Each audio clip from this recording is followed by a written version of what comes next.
so much for joining. Thank you once again, the first U.S. member of Congress to endorse this campaign, Representative Buttigieg.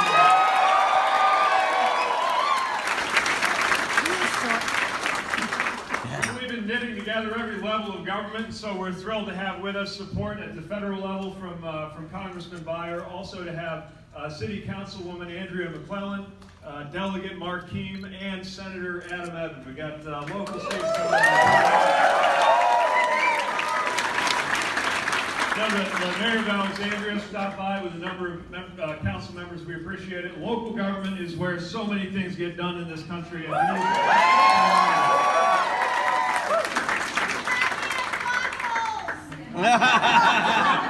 you got to fill potholes. You don't get alternative facts. You don't get to say fake news. Somebody stops you in the grocery and says there's a hole in the road. You don't get to say, hey, I'm making the roads great again. They're the best roads ever. One of the reasons why I believe we've got to get Washington working more like our best run cities and towns.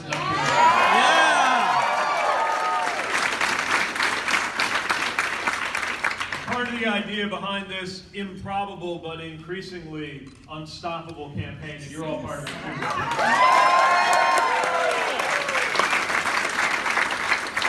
I believe we're living in a moment, we have the good and the bad luck to be living in a moment that is going to set the tone for the balance of this half century.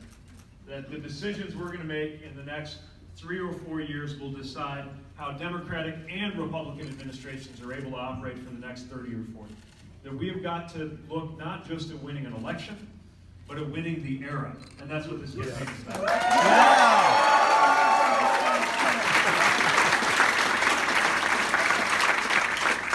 And the more is at stake, the more you've got to rest on your principles. Explain why the policies that we care about are rooted in values that motivate what we do. And for some reason, for about as long as I've been alive, when people hear the word values, they've been conditioned to think of the conservative side of the aisle.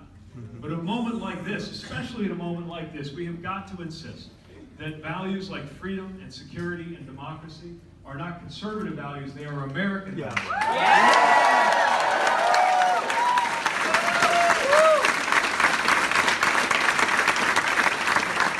And that honoring these values right now requires us to move in a completely different direction than what we're seeing come out of this White House. Yeah. We know that to really enjoy freedom means a lot more than just cutting regulations and cutting taxes. That real freedom doesn't happen if you don't have the ability to live a life of your choosing. That means making sure everybody's got health care because you're not free if you don't have health care. Yeah.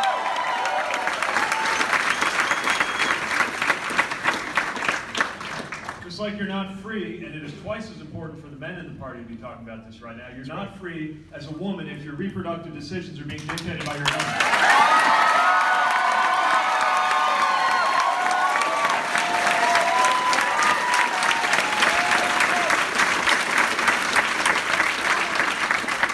Freedom comes by way of education, which is why it would be a good start to have a Secretary of Education who believes in public education.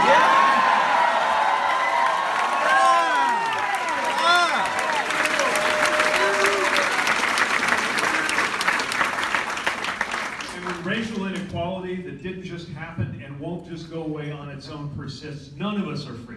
Those who are discriminated against and those of us who do not want to live in a country with discrimination.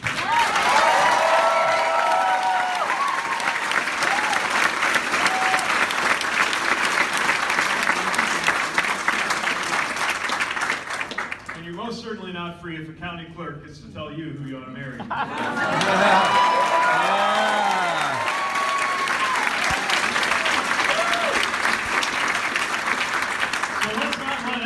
Tell us that the other side's cornered the market on freedom. We are going to deliver freedom in a meaningful sense. And we're also going to deliver a vision of 21st century security that goes a lot further than just putting up a wall from one coast to the other. Yeah. Yeah. I don't need to tell Virginia this. We are in communities that have more than your share of veterans, of people who serve in the military, of people who serve as civilians to make this country a better, safer place. And you deserve better than to be demoralized by a White House that does not take your service seriously.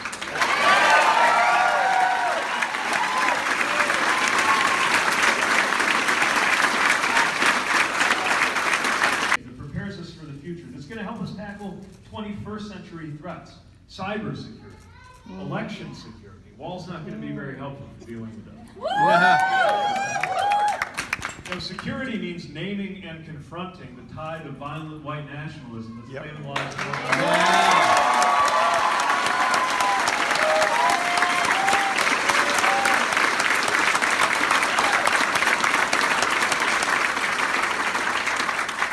whether you're in a place like South Bend, where I had to fire up the emergency operations center of our city twice in 2 years for floods that are supposed to happen once every few hundred, or whether you are on the West Coast, where parts of California caught fire last year, or in Florida, where sea level rise is an issue my fellow mayors are wrestling with today. No matter where you are in this country, we have seen more than enough to demonstrate beyond the shadow of a doubt that climate disruption is the security challenge of our time.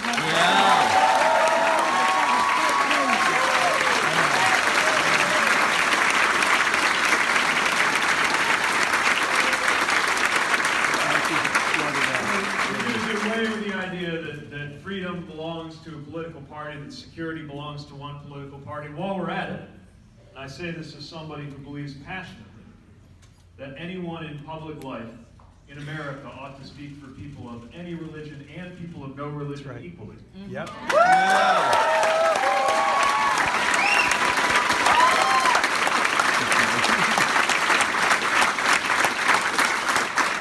Also a pretty good time to remind everyone that God does not belong to a political party. That's right.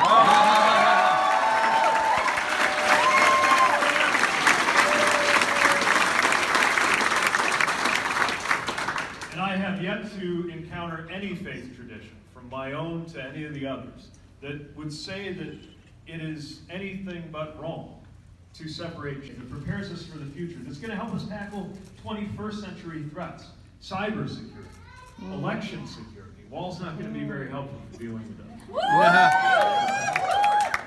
You know, security means naming and confronting the tide of violent white nationalism that's claiming lives of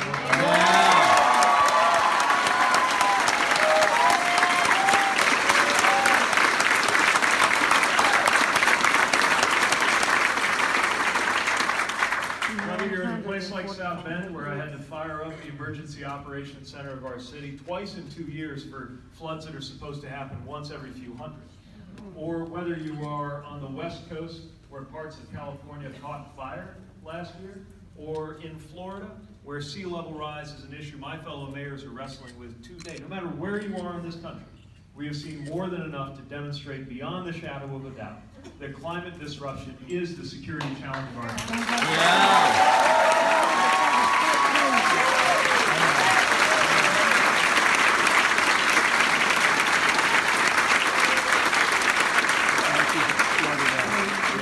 With the idea that freedom belongs to a political party, that security belongs to one political party. While we're at it, and I say this as somebody who believes passionately that anyone in public life in America ought to speak for people of any religion and people of no religion equally.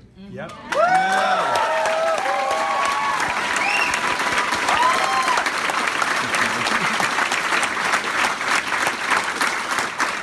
Also a pretty good time to remind everyone that God does not belong to a political party. That's right.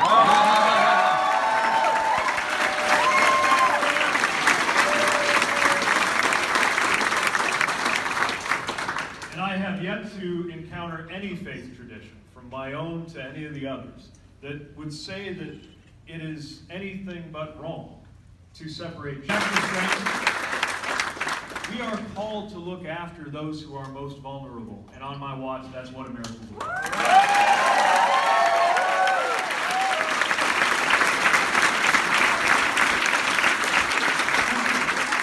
The good news is most Americans are with us in all these things. Yeah.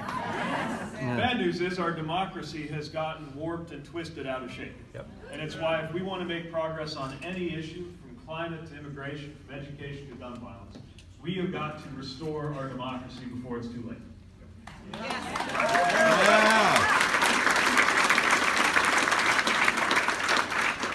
getting money out of politics. It means districts that can no longer be drawn by politicians choosing their voters, but are actually fair.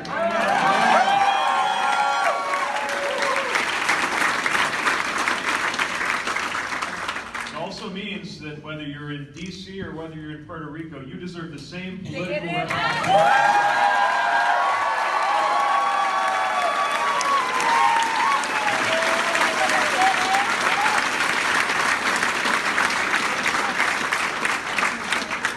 For the record, I've been saying that in Iowa, not just out here.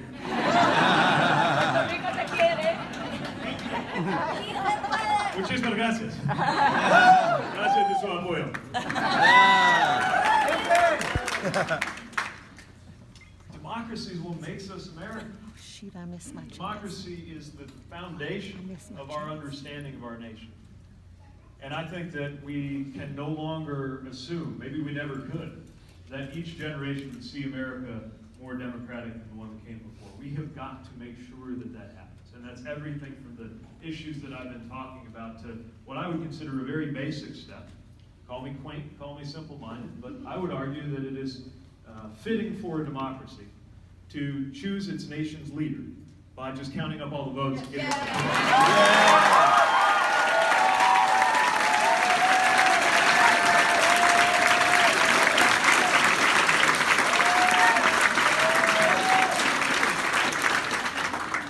So, we're in a competition to deliver this message, to capture the nomination, and to defeat this president.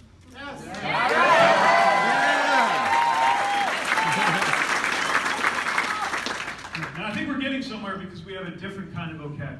Because coming from the background of being a mayor, because coming from the background of being from that very part of the country that was taken advantage of by this president's message.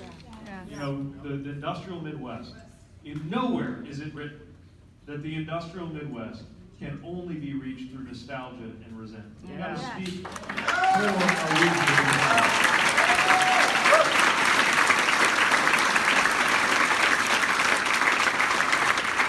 I'm also here to make the case that it would serve us well to have a new generation of leadership.